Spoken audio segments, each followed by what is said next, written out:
සංගීත සීසන් 2 කතාවේ අතුලගේ ගෝලයා සහ කල්පන අතර ඇති වෙන්න යන ඒ උණුසුම් ගැටුම ගැන තමයි මම අද වීඩියෝ එක තුලින් ඔබත් එක්ක කතා කරන්න බලාපොරොත්තු වෙන්නේ. කල්පනට අසේන ඉන්න තැන හිතිලා හොයන්න ගියහම විශේෂයෙන්ම අතුලගේ ගෝලයා මේ වැඩේට ආවට පස්සේ සතුටු වෙන්න පුළුවන් කමක් නැහැ. ඇත්තටම කවුද එව්වේ කියන එක දැනගන්න මේ වෙලාවේදී ලොකු උමනාවක් තියෙනවා.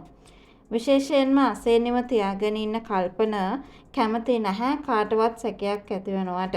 මොකද කාටවත් සැකයක් ඇති වුණොත් එහෙම Tamanට ඇති වෙන ලොකු ප්‍රශ්නේ ගැන ඇත්තම කියනවා නම් තේරුම් අරගෙන ඉන්නව නේද කියන කතාව ගැන මම අද වීඩියෝ එක හරහා ඔයත් එක්ක කතා කරන්න ඉඩකඩක් වෙන් කරගෙන ඉන්නවා කියන කතාව ගැන මට අද මතක් කරන්න පුළුවන්. විශේෂයෙන්ම කල්පනගේ ප්‍රධානම අරමුණ වෙන කිසිම දෙයක් නෙවෙයි.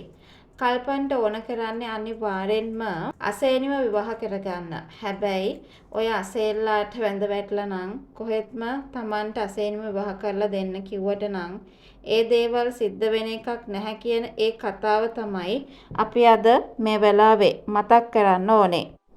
ඉතින් කොහොම වුණත් තව දෙයක් අපිට මේ වෙලාවේ වාට කියන්න පුළුවන්කම තියෙනවා. විශේෂයෙන්ම කල්පනගේ ගෝලයෝ මේක දකිනවා. ඒ විදිහට දැකලා ප්‍රශ්න ගොඩාක් ඇති වෙන්න පුළුවන්. හැබැයි කල්පන්ට ඕන කරන්නේ මෙතෙන්ට ආවේ කොයි විදිහටද කියලා දැනගන්න. හැබැයි ඒ දේවල් දැනගන්න ඉඩක් නොතබාම මෙතනින් ඉක්මනින්ම පිටවෙලා යන්න හදද්දී මේ ප්‍රශ්නේ ඇති වෙනවා ඇත්තේ.